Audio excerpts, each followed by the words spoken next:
Дэлхийн хамгийн өндөр өсөлттэй эдийн засгуудын нэг болсон Монгол улс маань өнөөдөр бизнес эрхлэгчдийн хувьд маш их боломжийг нээж байна. Тэгвэл 1 тэрбум төгрөгөөр хэмжигдэх болон түүнээс ч илүү хэмжигдэх бизнесийг эрхлэхэд ямар их ажил ордгийг одоо бид нар харцгаая.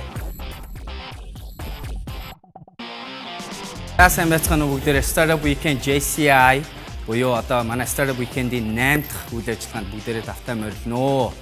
54 цагийн хугацаанд буюу амралтын өдрүүдийг ашиглаж инкубаторын стилээр химийн бодисны шилэн дотор яаж тэр хүмүүсийг нийлүүлээд эргүүлээд гаргахад юу өөр уруул үүсээд өөр юу гардггүй гэдэгтэй яг адилхан ийм систем байгаа. Өнөөдрийн манай үйл ажиллагааг спонсорлж байгаа компаниудаа баярлалаа гэж хэлмээр байна. За, ерөнхийдөө харахад 54 цаг маань ингэж хуваагдж байгаа. 5 дахь өдрөөс эхэлнэ. Өнөөдөр эхэлж байна. За, тэгээд өнөөдрийн хамгийн гол хийх юм нэ vote on the top ideas гэж байна. Гэхдээ тэрний одоо шилдэг санаанууд дээр саналаа өгнө гэж байна. Тэрний өмнө нэг хийх ёстой юм нь open mic pitch буюу нээлттэй микрофоны стилээр зоригтойгоор тэр дотроо бодож явж байгаа дараачийн хэдэн зуун тийм ээ тэрбум төгрөгийн санаагаа магадгүй танилцуулах хэрэгтэй байх гэж бодож. Тийм процесс байна. 60 секундын дотор танилцуулна. Тэгсний дараа биднээс энэ чинь оролцогч нар маань бүгдээрээ тэр санаанууд дээр саналаа өгнө. Санал дээр үндэслээд хэдүүлээ шилдэг 6 юм уу 7 санааг сонгоно. Хоёрт тэр санаануудыг тойрон багууд бүрдсэн байх нэ. Тэгэхээр одоо ингэ саналаа өгөх систем маш их ингэ. Нээлттэй микрофон. Шууд ажилдаа орох үйлээ. Бэлэн үү? За эхлэх үү? Микрофон байгаа. Нэг нэрэ гарч ирлээ. За хатуу дүрмтэй шүү. 60 секунд дууслаа яриха байлаа шүү. За тэгвэл эхний зоригтой тийм ээ өөрийнхөө санааг танилцуулах хүнээ тайзан дээр урьж.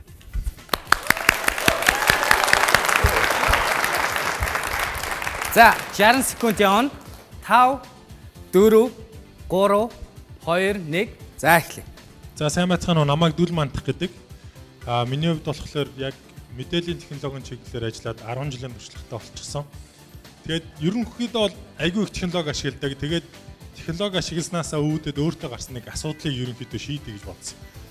Яг үгээр технологи гарснаас хойш биднэрт нэг л амар том асуудал. Тэрний үгээр зураг дараал байдаг бид нэр хизээч угаалгаж чаддаг. Тэгээд айгүй цөөхөн угаалгадаг.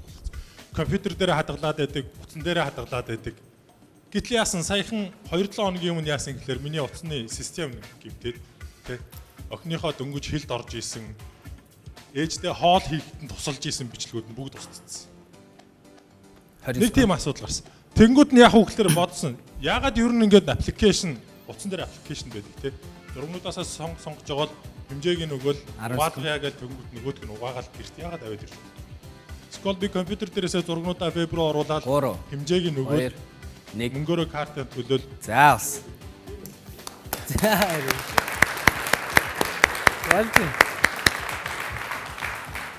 За дараач юм байна уу? Дараачийн зоригтон. За гараад ирлээ.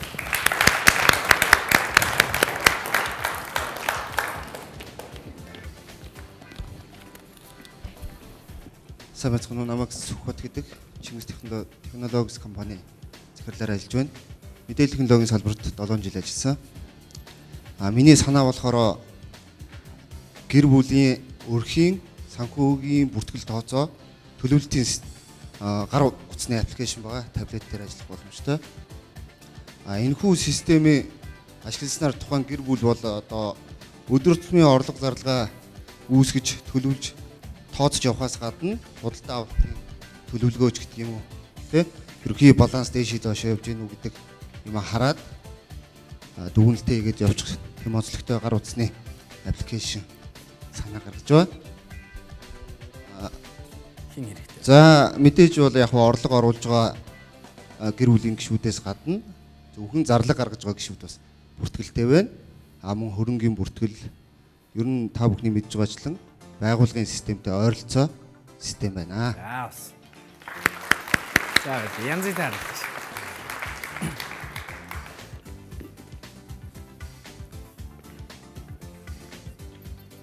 Сайн байцгаана уу, намайг Бачлон гэдэг. Би үйл хөдлөлийн борлуулалтаар 12 жил Нью-Йоркт ажиллаж байсан.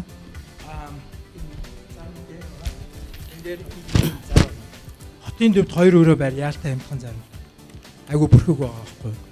Хааны ямар байрын хэдэн метр квадратын цоог нь хаашаа харсан. Тэгэхээр энэ бол айгу бүрхэг. Би нэг ийм аппликейшн хийсэн байгаа. Энэ нь бол борлуулалтын хэрэглэгч яах вэ гэхээр гол зүйл нь бол хэрэглэгч юунийг хараад зураг, хаана ямар байр, ямар үнэтэй хэдэн метр квадрат бүх мэдээлэл бол. Хоёрдугаар юу гэхээр борлуулалтын барилгын компаниуд өнөөдөр асар их хөрөнгө зарж байна. Илүү хөрөнгө. Бараг 8-аас 12 15 секунд. Ер нь 2% бол энийг хийж чадна. Энэ аппликейшн гарснаас. Тэгээд дэмжээр баярлалаа.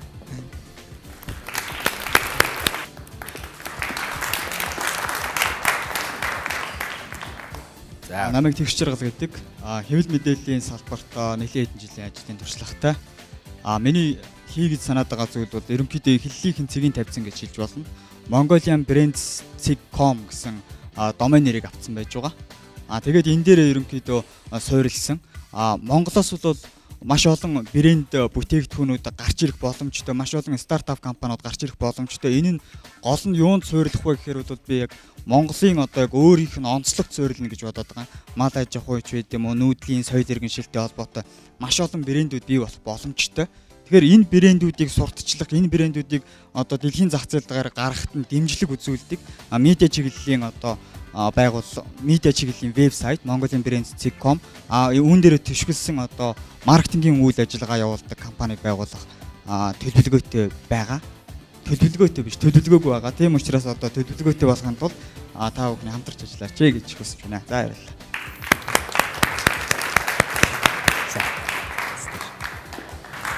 Юм хэлэх чадлаггүй боллоо. За өрөө минь намайг Отхон Бат гэдэг. Би лабораторийн мэрэгчлэн. Монголд лаборатори буюу хөндлөнгийн бие даасан лаборатори ажиллах 2 суваг байдгийн боломжтой зах зээл. Тэрний нэг нь бол майнинг, нөгөөх нь хүнс. Майнингийн салбарт 2 хөндлөнгийн бие даасан лаборатори нэвтрүүлж одоо амжилттай явж байгаа. Одоо миний дараагийн зорж байгаа зүйл бол хүнсний бие даасан лаборатори байгуулах. Монголд бол энэ зах зээл бол ирээдүйн 10 жилд амжилттай явах зах зээл. Өөрөөр хэлбэл өнөөдөр бид нэр хөндлөнгийн бие даасан хүнсний лаборатори байхгүй учраас энэ лабораторийн ойлголт байхгүй. Дандаа улсын лаборатори энийг хийж. Энэ лаборатори ажилласнаар Монгол хүмүүс бид нар бүгдээрээ бидний хоолоогоор яг юу давж байна вэ гэдгийг цаг хугацаанаас үл хамааран үнэн бодтойгоор хөндлөнгийн одоо нөлөөл ороогүй байдлаар мэдэх бололцоотой. Яг таарч. Занч. За намайг Мөнх Наран гэдэг. Би бол ээж. Хүүхэд маань цэцэрлэгт явдаг. Хүүхдэд бид нар бүгдээрээ хүүхэд байхдаа цэцэрлэгээсээ тарахтаа чихэр авдаг байсан. Одоо ийм үйлчлэгээ байх байгаа. За чихэрний оронд бид нар хүүхэдтэй чихэр өгмөөргүй байна. Чихэрний оронд ааруулыг ашигласан чихэр хиймээрэн. Тэгвэл хүүхдүүдэд маань бас эрүүл мэндийн хувьд ач холбогдолтой. За дээрэс нь засгийн газраас хэрэгжүүлдэг одоо хүнсний нэмэлт бүтээгдэхүүн, хүнсний нэмэлт хичээлүүдийг одоо хүүхдүүдэд олгодог ийм хөтөлбөрүүд байдаг. Эднэрийг бас одоо оролцоодод ашиглаад Монгол улсын олон аймагт салбартай ийм ааруулын чихэртэй тийм бүтээгдэхүүнтэй компани бий болгомоор байна.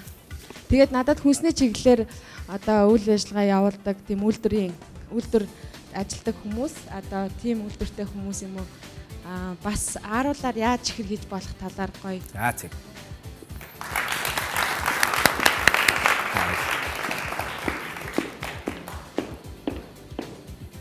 Боломж. Yes, there you go.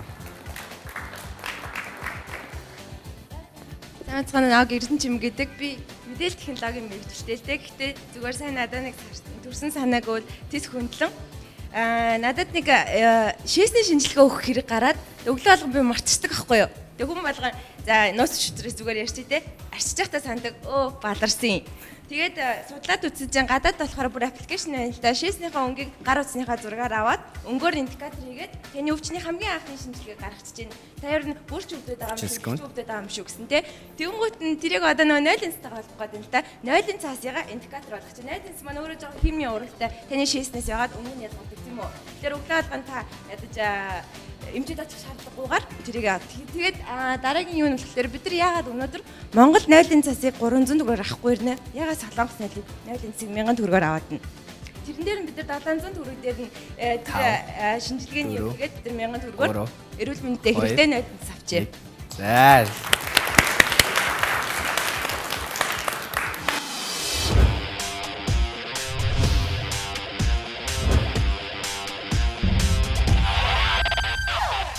Миний хийсэн бизнесийг санааг хэн нэг нь авчвал яах юм бэ гэдэг. Санаа гэдэг чинь эдэн төгрөгийн үнэтэй юм бэ? 0 төгрөгийн үнэтэй. Copyright авах юм уу? Тийм ээ, trademark ч юм уу одоо тэр оюуны эрхийн өмчийн тийм тэр газар бүртгэгдсэн нөхцөлд үнц нь хойно үүснэ. А тэрнээс өмнө бол ялангуяа бүр амаараа гарахгүй байгаа санаа бол бүр юу ч биш шүү дээ, тийм үү? За эргэй. Зэрэгтэй хүмүүс. Самбайцгаана намайг Цалман гэдэг. Тэгээд би болохоор урд нь нэг Америк хүний хувийн туслах гэж ярьдэн штэ personal assistant байсан. Тэгээд юу анзаарчихсан бэ гэхээр одоо гаднаас одоо маш их ирж байгаа хүмүүс маань хаана нөгөө нэг хаана ямар хоол идэхин, хаана хуульчтай хинтээ уулзахын одоо орчуулагч хэрэгтэй байдаг, надад тим юм хэрэгтэй байдаг гэд ингээ амар их асуудаг л та. Гэвч тэр хүмүүс 7 хоног Монгол бизнес уулзалттай ч юм уу сарын уулзалттай байж болно шүү дээ. Тэр хугацаанд нь хувийн нөгөө туслах тийм сервис үйлчилгээ явуулъя гэж бодсон юм л та. Тэгээд яагаад тэгэхээр нэг хүн чинь нэг хүний доор ажиллаад байхад амар уйддаг байхгүй. Та нар ч гэсэн нэг компанид ажилласаар байгаа амар уйддаг. Тийм учраас өөр 7 хоног болгон ч юм өөр personal assistant өөр хүнтэй байвал илүү сонирхолтой юм болов уу гэж бодсон. За баярлалаа. Үйлчлэгээний бизнес үү те? Хувийн personal assistant-ийн үйлчлэгээний бизнес. За эхлээд энэ тэгээ дараа. За 3 2 1 за ордоо. За сайн байцгаана уу, намайг Бацаа гэдэг. Эхлэн модох мэрэгчлээ Монголын мэрэгсэн эхлэн модогчдын институтад ажилладаг. За өнөөдрийн танилцуулах бизнес маань юу вэ гэхээр мэдээлэл зар сурталчилгааны сувг. Энэ нь болохоор бизнесийн салбарт ажиллаж байгаа маркетингийн менежер тулгарч байгаа бүтээгдэхүүн үйлчилгээд яаж иргэдэд таниулах вэ гэдгийг асуудал гарч ирдэг. Өмнө нь болохоор зар сурталчилгааны сувгийг сонгох хэрэгтэй болдог. Тэгэхээр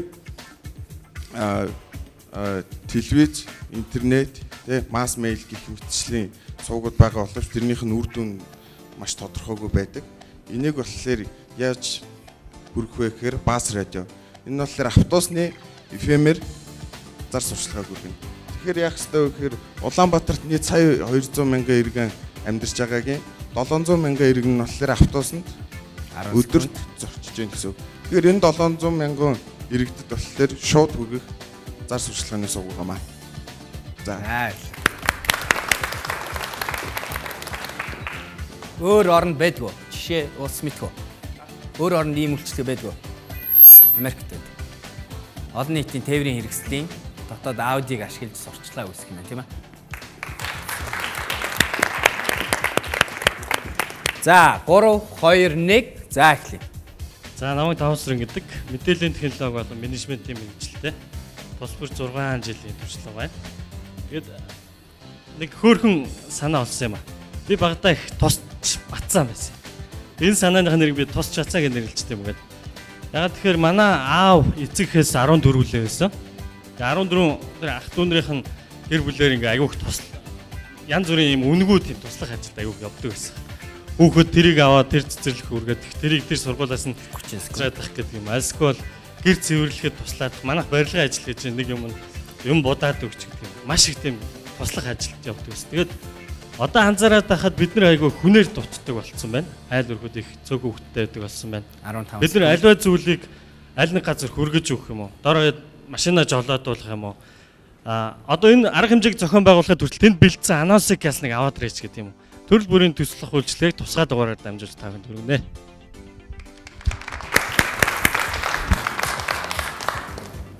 Үйлчлэгийг тусгай дугаараар дамжуулдаг. За. За 3 2 1 за ордоо. Сайн байцгаана уу, намайг Бүрүсрэн гэдэг. Минийх болохоор бас зар сурталчилгаа.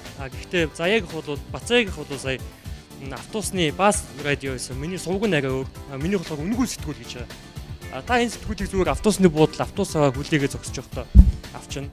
Хэрвээ автобус суудалтай байх юм бол та тэрийг эргүүлээд үзэн дотор нь байгаа онгойг уншин содоогүй бүглэнэ гэдэг одоо жишээ нь өдрийн сонин хэд одоо өдөрт 6000 хувийг хэвлэгдэж 6000 хэвлэгчд очдог. Гоод аль гэх мэтлээ одоо юм одоо сэтгүүлч дийлгээр гялгар сэтгүүлүүд сардаа 6000 шиг борлуулдаг. Минийх бол 10-аас 30,000 хүнд өдөрт хүрч чадна. Өдөр тутмын. Тэгээд ийм санаа байна да.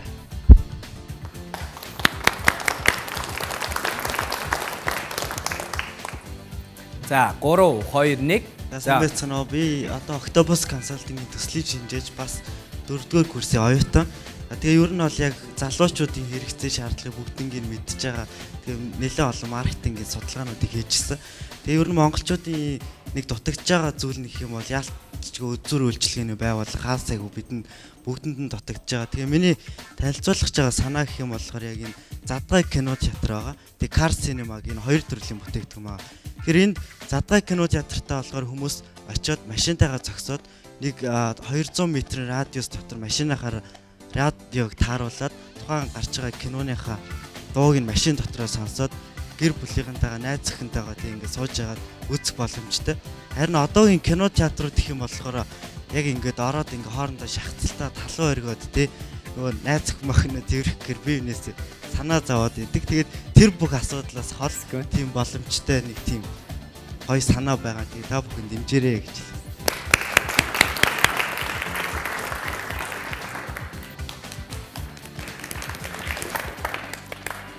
За 3 2 1. За эхлэе. Сайн байцгаана уу. Батулга гэдэг голон тонконд эрсдлийн менежер хийдэг.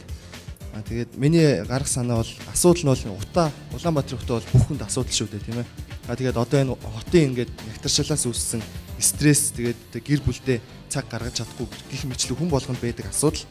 Тэгэхээр миний яг зарах гэж байгаа бүтээгдэхүүн бол та болон танай гэр бүл олон найз нөхдөдөө нэг агаарч салхинд гараад нэг зугаалгаар явдаг та тийм ээ, голын ирэг дээр очиод хоолунд хийж иддэг ч юм. Яг ийм орчин бүрдүүлсэн одоо тийм тухайн хормыг хүнд зарах яаж гэхээр энэ ресторан байх юм. Ресторан яг ингээд ойд байгаа юм шиг үнэр тэгээд тэр орчин яг ингээд модтой, голын ирэгтэй ихий чинь горих урсдаг. Яг ийм орчин бүрдүүлсэн ресторанд ороод хүн стрессээ тайлаад гэр бүлтэйгээ цагаан мах шарж идээд ярьж хөрөө. Тэгээд үүнийг дагаад хажууд нь дэлгүүр байдаг.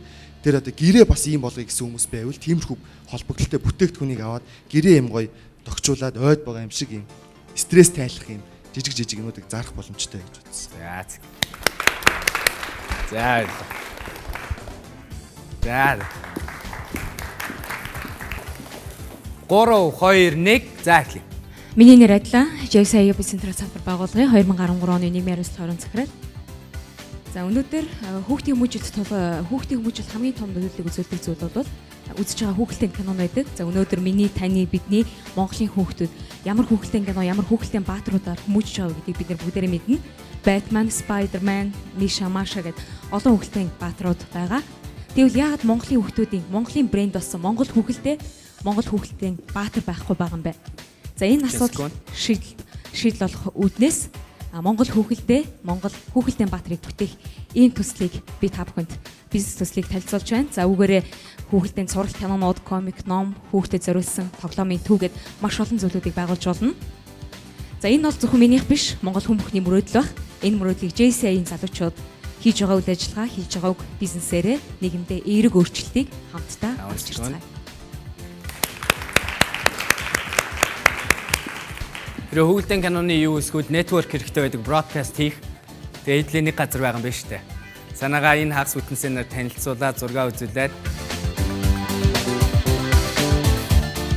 Тэгвэл тэр тавилгаа заримдаа шинжлэхийг хүсдэг, заримдаа өөрчлөхийг хүсдэг. Гэхдээ тэрийг шууд гаргаад тавьчих чаддгүй те. Миний байгууллага газар руу та бүхэн бол дор хаяж нэг 2 удаа заавал очно гэдэгт хэрэгэлцэхгүй байна. 7 хоногт нэг орж ирэхэд тэнцээ байгаа бүх сүг нь хамчдаг гинэ. Ялангуяа хүүхдийн зүрс.